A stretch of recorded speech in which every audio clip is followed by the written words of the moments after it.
मैंने अपने बड़े बेटे की शादी अपनी सहेली की बेटी से करवा दी, लेकिन शादी की रात ही उसने उसे तलाक दे दिया।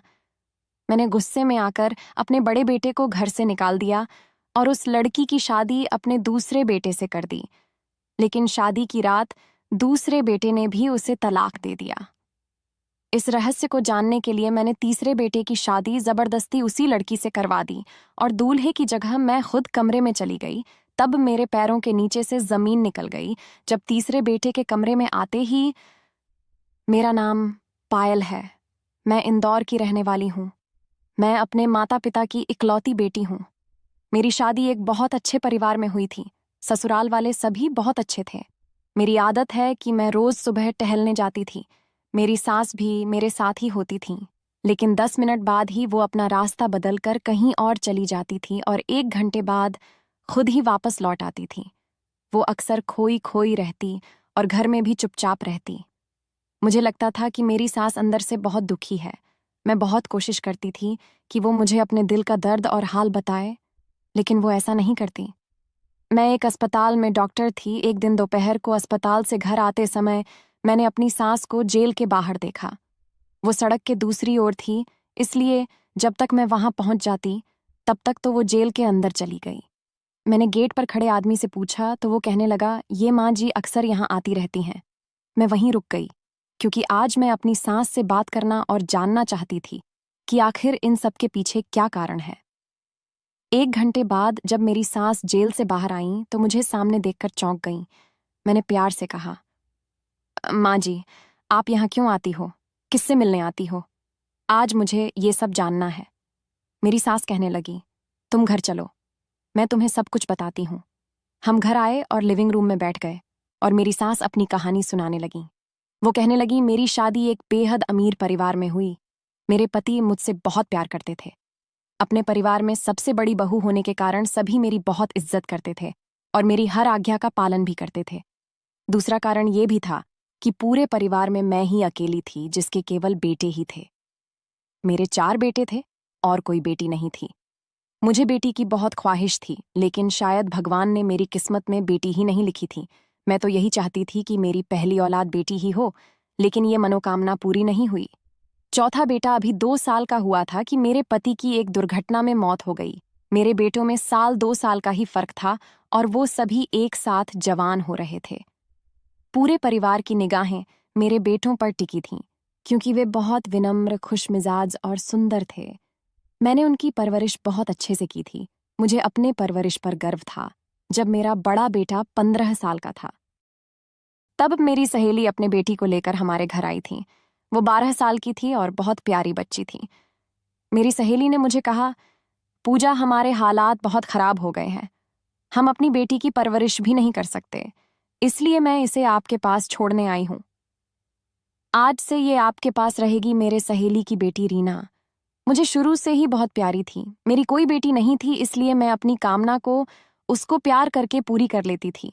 वो मुझे आंटी कहती और मेरे आगे पीछे घुमा करती। मेरे सारे काम अपने हाथों से और भाग भाग कर किया करती थी। मुझे रीना के साथ बहुत लगाव हो गया था जब 2 महीने बाद अचानक उसके पिता उसे लेने आ गए। कहने लगे, मेरी बेटी मुझे वापस करो। यदि आप इसे रखना चाहते हैं तो इसके भविष्य को सुरक्षित करने के लिए कुछ संपत्ति इसके नाम कर दो। मैं रीना से अलग होना बर्दाश्त नहीं कर सकती थी, इसलिए मैंने अपना एक प्लॉट उसके नाम कर दिया ताकि उसके पिताजी को तसल्ली हो जाए। प्लॉट को उसके नाम करने के बाद उसके पिताजी चुपचाप चले गए। मेरी सहेली और उसके पिताजी अक्सर रीना से मिलने आते थे और कभी-कभी वो भी उनसे मिलने जाती थी। मैं अक्सर अपनी सहेली की आर्थिक मदद करने के लिए उसे पैसे आदि भेजा करती थी। मेरे सभी बेटे भी रीना से बहुत प्यार करते थे। जब रीना की उम्र शादी के लायक हो गई तो मैंने रिश्ते तलाशने शुरू कर दिए। फिर मेरी सहेली मेरे घर आई और बोली, आप रीना से इतना प्यार करती हैं तो हमेशा के लिए उसे अपने घर में क्यों नहीं रख लेती? मैंने पूछा, कैसे? तो वो कहने लगी, आप इसकी शादी अपने बड़े बेटे से करवा दो, वो हम सबके नजरों के सामने ही तो रहेगी। उसकी सोच से मैं भी चौंक गई कि हाँ, मैंने तो ऐसा कभी सोचा ही नहीं था। असल मैंने उसे बेटी और बेटों की बहन ही समझा था। लेकिन फिर मेरी सहेली ने मुझे समझाया कि भाई बहन तो सगे ही होते हैं। बाकी मुंह बोले, भाई बहन में कुछ भी हो सकता है। इसीलिए रीना और अमर की शादी कराने में कोई हर्ज नहीं था। इसलिए मैंने अपने बेटे से बात की तो वो दंग रह गया। कहने लगा, माँ, मैंने रीना को हमेशा अपनी छोटी बहन समझा है। मैं उससे शादी नहीं कर सकता। वो शादी के लिए राजी नहीं हो रहा था, लेकिन मैंने उसे मना लिया। मैं अपने बेटे की शादी अपनी सहेली की बेटी से करके बहुत खुश थी। मेरा ये भी था कि अगर मैं बाहर से दूसरी बहू बना के लाऊंगी तो पता नहीं वो कैसी निकलेगी। अच्छा है, घर की बात घर में ही रहेगी। कुछ दिनों के बाद मैंने उन दोनों की शादी करवा दी। शादी की रात उन दोनों को कमरे में छोड़कर मैं अपने कमरे में आ गई थी। तभी मुझे ज्यादा देर नहीं हुई थी कि बेटे के कमरे से चीखने की आवाजें आने लगीं। मैं घबराकर भागी कि हे भगवान, क्या हुआ। घर में जितने भी मेहमान थे वो भी सब आ गए। बेटे के कमरे का दरवाजा खुला हुआ था और वो सोफे पर बैठा हुआ था, जबकि मेरे सहेली की बेटी रीना, जो अब मेरी बहू बन चुकी थी, कमरे के बीचों बीच खड़ी रो रही थी। मैंने आगे बढ़कर उसे गले से लगा लिया और पूछा, क्या हुआ बेटी? उसने जवाब नहीं दिया। मेरा बेटा अपनी जगह से उठा और बोला, माँ, मैंने इसे तलाक दे दिया है। मैं दंग रह गई थी। सभी मेहमानों के मुंह आश्चर्य से खुले रह गए थे कि नए नवेले दूल्हे ने कमरे में आते ही बीबी को तलाक दे दिया। मैंने गुस्से में आकर अपने बेटे के चेहरे पर थप्पड़ मारा और कहा, तुम क्या बकवास कर रहे हो? होश में तो हो। कहने लगा, माँ, मैं सच कह रहा हूं, मैंने सच में उसे तलाक दे दिया है। मैंने अपने बेटे को फिर से थप्पड़ मारे और चिल्लाते हुए पूछा, आखिर तुमने ऐसा क्यों किया? वो कुछ नहीं बोला तो मैंने गुस्से में आकर उसे घर से बाहर निकाल दिया और कहा, आज के बाद तुम हमारे लिए मर गए हो। दोबारा इस दहलीज पर कदम मत रखना। मेरा बेटा घर छोड़कर चला गया, लेकिन उसने मुझे इसका कारण नहीं बताया कि उसने अपनी बीवी को तलाक क्यों दिया। मैंने रीना से पूछा तो वो कहने लगी, मुझे नहीं मालूम। वो कमरे में आते ही कहने लगे कि मैं तुमसे शादी नहीं करना चाहता था, इसलिए तुम्हें तलाक देता हूं। इतना बताकर मेरी बहू फूट फूट कर रोने लगी। सारे मेहमानों के सामने हमारी छी थू हो गई थी। मेरे बेटे ने इतने लोगों के सामने मेरी नाक कटवा दी थी। लोग मेरी परवरिश पर सवाल उठाने लगे। मेरी सहेली भी वहां थी। वो अपनी बेटी को उसके कमरे में ले गई और मैं अपने कमरे में आ गई। मुझे विश्वास ही नहीं हो रहा था कि मेरा इतना समझदार और काबिले तारीफ बेटा मुझे इस तरह अपमानित करेगा, और उसने अपनी पत्नी को तलाक क्यों दिया होगा। मुझे वजह जानने की बहुत बेचैनी हो रही थी कि आखिर कोई तो वजह होगी। अगले दिन मेरी सहेली और उसके पति ने बहुत हंगामा किया और कहने लगी कि अब हमारी बेटी का भविष्य बर्बाद हो गया है। कोई भी इस तलाकशुदा से शादी क्यों करेगा? आपके बेटे ने मेरे बेटी की जिंदगी बर्बाद कर दी है। इसके पास तो कोई दौलत या जायदाद भी नहीं कि कोई दौलत के लालच में ही इससे शादी कर ले। मुझे बहुत शर्म आ रही थी कि मेरे बेटे की वजह से मुझे ये आज का दिन देखना पड़ा था। मैंने सोचा तो मुझे लगा कि मेरी सहेली के पति सही कह रहे थे। मैंने बड़े बेटे को घर और जिंदगी दोनों से निकाल दिया, इसलिए उसके हिस्से की सारी संपत्ति रीना के नाम कर दी। रीना मुझसे बहुत प्यार करती थी, इसलिए अपने माता पिता के कहने के बावजूद वो वापस नहीं गई। कहने लगी, आंटी ही अब मेरी माँ है, मैं इधर ही रहूंगी। तलाक के बाद रीना अक्सर पास के पार्क में टहलने जाती थी। मैं जाने देना चाहती थी कि बेचारी लड़की का दिल लगा रहेगा। रीना मुझे दिखाने के लिए खुश रहना चाहती थी, लेकिन मुझे पता था कि वो खुश नहीं है। कभी कभी मुझे उसकी हरकतें भी अजीब लगती, लेकिन मैं ये सोचकर उसे नजरअंदाज कर देती थी कि ये सदमे की वजह से ऐसी हो गई है। वो सारा सारा दिन फोन पर बातें करती रहती थी। वो कहती कि मैं अपनी माँ से बात कर रही हूँ। कभी कभी वो बहुत परेशान हो जाती और रोने लगती थी। उन्हीं दिनों में मेरे दो सबसे छोटे बेटों का एक्सीडेंट हो गया और छोटा बेटा मर गया। मेरी तो कमर टूट गई थी। एक बेटा न जाने कहाँ दर बदर भटक रहा था और दूसरा भी मुझे छोड़कर चला गया था। रीना ने मेरा बहुत साथ दिया और मुझे सांत्वना दी। कुछ दिनों बाद मेरी सहेली फिर आई और कहने लगी कि रीना की अपने दूसरे बेटे के साथ शादी करा दो क्योंकि तुम्हें उसकी जरूरत है। उसकी बात सुनकर मैं मान गई और दूसरे बेटे को बुलाकर कहा कि मैं रीना से तुम्हारी शादी कर रही हूं। उसकी उम्र भी लगभग उतनी ही थी, लेकिन वो फिर भी झिझक रहा था। कहने लगा कि पता नहीं भाई ने उसे तलाक क्यों दिया है, मैं उससे शादी कैसे कर लूं। मैंने अपने बेटे को कसम खिलाकर मना लिया कि अगर तुमने रीना शादी नहीं की तो तुम मेरा मरा हुआ मुंह देखोगे। वो ये बात सुनकर मान गया और रीना से शादी कर ली। रीना बेचारी ने मुझसे साफ कह दिया था कि आंटी, आप मेरी माँ जैसी हैं, अगर आप किसी गरीब से भी मेरी शादी करवाएंगी तो भी मैं करूंगी।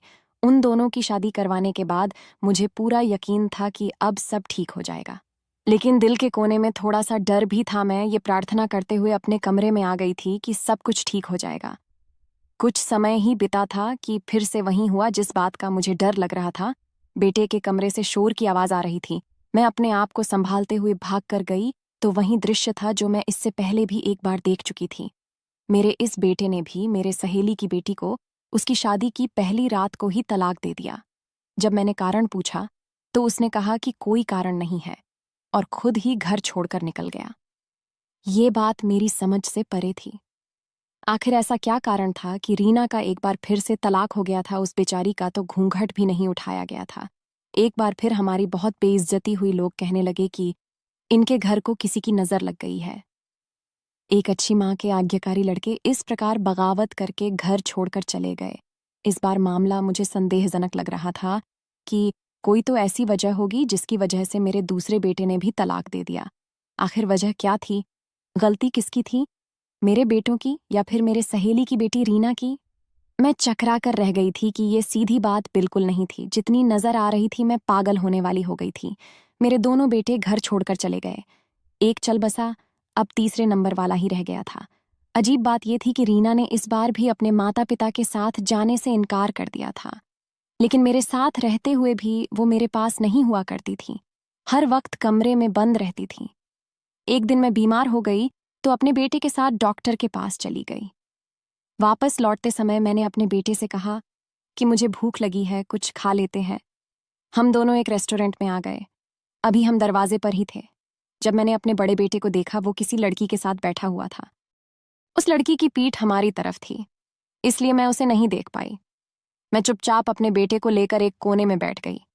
इतनी दूरी से उन दोनों के बातों की आवाज मुझे सुनाई नहीं दे रही थी, लेकिन ऐसा लगा रहा था कि कोई परेशानी वाली बात है। तभी तो वो दोनों बहस कर रहे थे।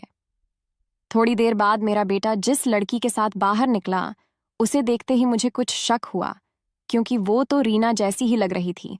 लेकिन चूंकि उस लड़की ने दुपट्टे से अपना चेहरा ढक लिया था, इसलिए मैं उसे पहचान ना सकी।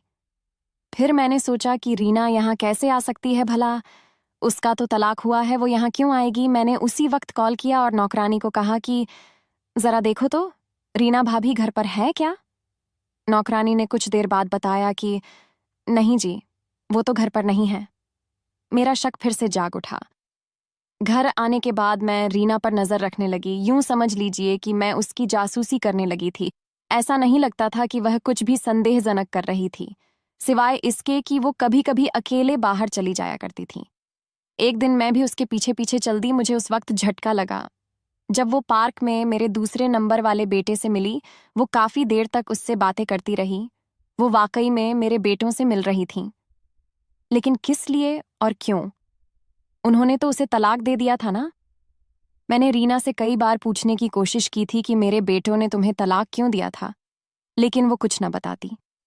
अंततः मैंने ये रात जानने का निश्चय कर लिया। एक दिन रीना से कहा कि मैं तुम्हारी तीसरी शादी अपने तीसरे बेटे से करवाना चाहती हूँ।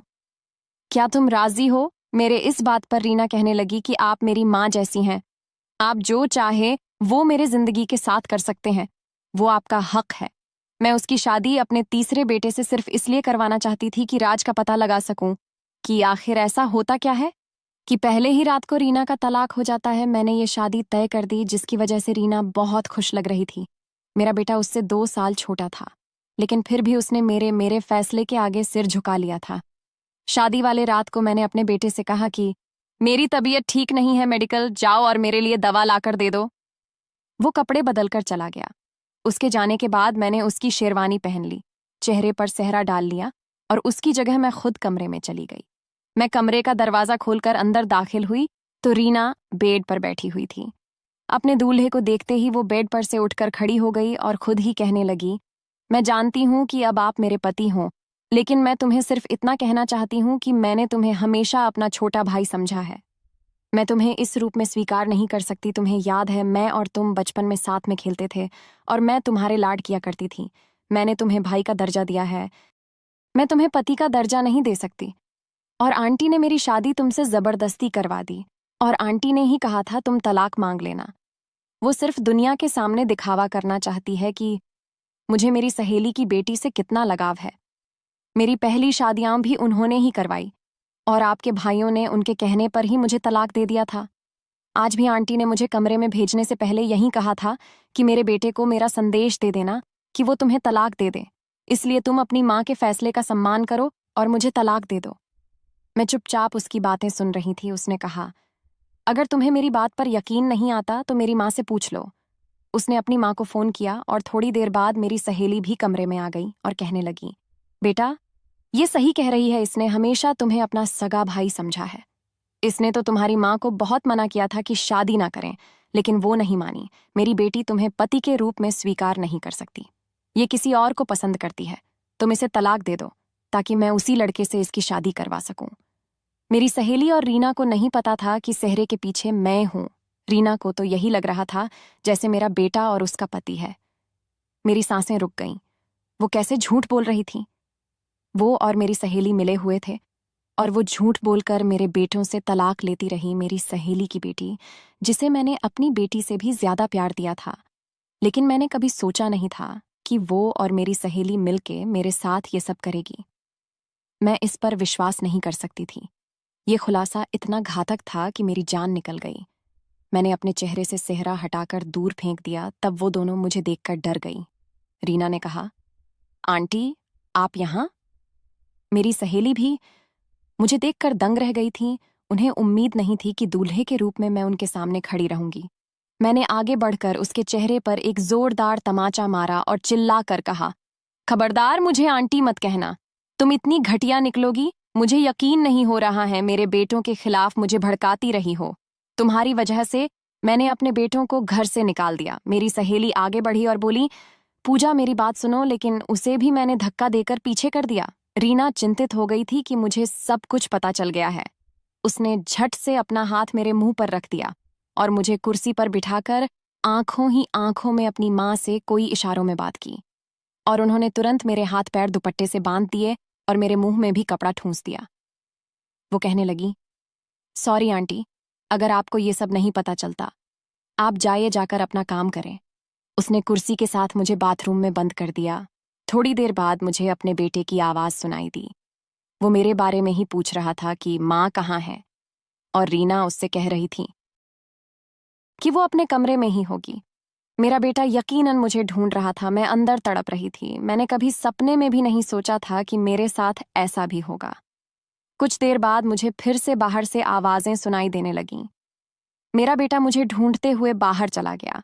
मैंने खुद को छुड़ाने की बहुत कोशिश की, मगर मेरी कोशिश कामयाब नहीं हो रही थी क्योंकि उसने मुझे बहुत मजबूती से बांध कर रखा था। थोड़ी देर बाद मेरी सहेली ने आकर मुझे वहां से निकाला और खींचते हुए स्टोर रूम में ले जाकर मुझे बंद कर दिया। मैं अभी भी अपने बेटे की शेरवानी में ही थी। स्टोर रूम में बहुत गर्मी थी, जिसके कारण मेरी हालत बहुत खराब होने लगी थी। मुझे उम्मीद थी कि मेरा बेटा मुझे ढूंढ लेगा, लेकिन पूरा दिन गुजर गया और वो नहीं आया। मुझे वहां कैद करके 2 दिन हुए थे और रीना ने आकर मुझे दिन में सिर्फ एक बार ही खाना दिया था और अब भूख से मेरी जान निकल रही थी। मैं खुद को आजाद करने की कोशिश करने लगी, जो मैं पिछले 2 दिनों से कर रही थी। शाम तक मैंने जोर लगा कर रस्सी को काफी ढीला कर दिया था और रात तक मैंने कोशिश करके खुद को छुड़वा ही लिया। रात को जैसे ही दरवाजा खोलकर रीना अंदर दाखिल हुई तो मैंने स्टोर रूम में रखा डंडा उठाया और उसके सिर पर मारकर उसे बेहोश कर दिया और खुद भागते हुए स्टोर रूम के बाहर आ गई। मेरा बेटा बेचारा मुझे ढूंढते ढूंढते थक गया था। मैं चीखते हुए बेटे को आवाज देने लगी। मेरी आवाज सुनते ही वो भाग कर आया। मेरी हालत बहुत खराब होती जा रही थी। मैंने उसे बताया कि तुम्हारी बीबी रीना ने मुझे स्टोर रूम में बंद करके रखा था। बस इतना कहकर ही मैं बेहोश हो गई। जब होश आया तब हॉस्पिटल के बेड पर थी। मेरे दोनों बड़े बेटे भी मेरे सामने खड़े थे। मैं उन दोनों को देखकर बहुत खुश हो गई। मुझे लगा कि मैं एकदम ठीक हो गई हूँ। मैंने रीना के बारे में पूछा तो छोटा बेटा कहने लगा कि वो धोखेबाज लड़की इस समय अपने माता पिता के साथ जेल में है। मेरे बेटे ने मुझे पूरी कहानी बताई। वो ये थी कि मेरी सहेली और उसके पति की नज़र शुरू से ही हमारी दौलत पर थी। जब मेरे पति की मृत्यु हो गई तो उन्होंने एक प्लान बनाया और अपनी बेटी मुझे दे दी ताकि रीना के जरिए मेरी दौलत पर कब्जा कर सके। जब रीना ने मेरे बड़े बेटे से शादी की तो वो शादी की रात उससे यही कहती रही कि मैं तुम्हें हमेशा अपना बड़ा भाई समझती हूँ। मैं तुम्हारे साथ ये रिश्ता नहीं निभा सकती और मैं किसी और को पसंद करती हूँ। मुझे तलाक दे दो।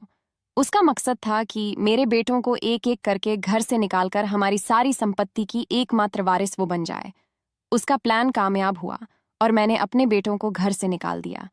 उसने मेरे दूसरे बेटे से भी इसी तरह कहकर तलाक ले लिया और घर से निकलवा दिया। बाद में ये सच्ची होने का नाटक करके उनसे मिलती रही और उनको कहती कि तुम्हारी माँ ने तुम्हें घर और जिंदगी दोनों से निकाल दिया है। तुम लोग भी उनसे सब रिश्ते नाते तोड़ दो और कभी घर वापस मत आना। यहाँ तक तो फिर भी बर्दाश्त था, लेकिन उन दौलत के लालची लोगों ने जानबूझकर मेरे छोटे बेटों का एक्सीडेंट करा दिया ताकि दोनों मर जाएं। लेकिन ये भगवान की कृपा थी कि एक की जिंदगी बच गई। इन तीनों ने मिलकर मेरा हंसता खेलता घर उजाड़ दिया था। मेरी बेटी बेटी कहते जुबान नहीं थकती थी और वो ऐसी निकली कि मेरा घर ही खा गई। और ये सब उसे उसके माम बाप ने सिखाया था। आज वो तीनों जेल में हैं। मैं कभी कभी जेल में रीना से मिलने जाती हूँ। आखिर मैंने उसे अपनी बेटी की तरह पाला था। उसे देखने का दिल करता है तो चली जाती हूँ। वो मुझसे बहुत माफी मांगती है, लेकिन मैं उसे माफ नहीं कर सकती। उसने मुझसे मेरे बेटे को छीन लिया, जो किसी भी हालत में वापस नहीं सकता। इतना सब बताने के बाद मेरी सास कहने लगी, मैंने अपने तीनों बेटों की दोबारा शादी कर दी। बड़े बेटे अमर की शादी मैंने तुमसे करवा दी। आज मेरे बेटे अपने अपने घर में बहुत खुश हैं। मैं सुबह तुम्हारे साथ टहलने जाती हूँ तो बीच में ही अपने बेटे के समाधि पर जाती हूँ और उससे बहुत सारी बातें करती हूँ तो मेरे दिल को सुकून मिलता है। अपनी सास की कहानी सुनने के बाद मैं इस नतीजे पर पहुंची हूँ कि जो कोई दूसरों के साथ बुरा करता है वो भगवान के हाथ से बच नहीं सकता। मुझे यकीन है कि वो तीनों को इस लोक में भी तकलीफ सहनी होगी और परलोक में भी तकलीफ सहनी पड़ेगी। तो भाइयों और बहनों, ये थी आज की कहानी। अगर आपको कहानी पसंद आई हो तो वीडियो को लाइक कीजिए, शेयर कीजिए और कमेंट भी कीजिए। और हाँ, सबसे ज़रूरी बात, अगर आपने अभी तक मेरे चैनल को सब्सक्राइब नहीं किया है तो प्लीज़ सब्सक्राइब करें। तो भाइयों और बहनों, मिलते हैं अगले वीडियो में एक और दिलचस्प कहानी के साथ। तब तक के लिए नमस्कार। धन्यवाद भाइयों और बहनों।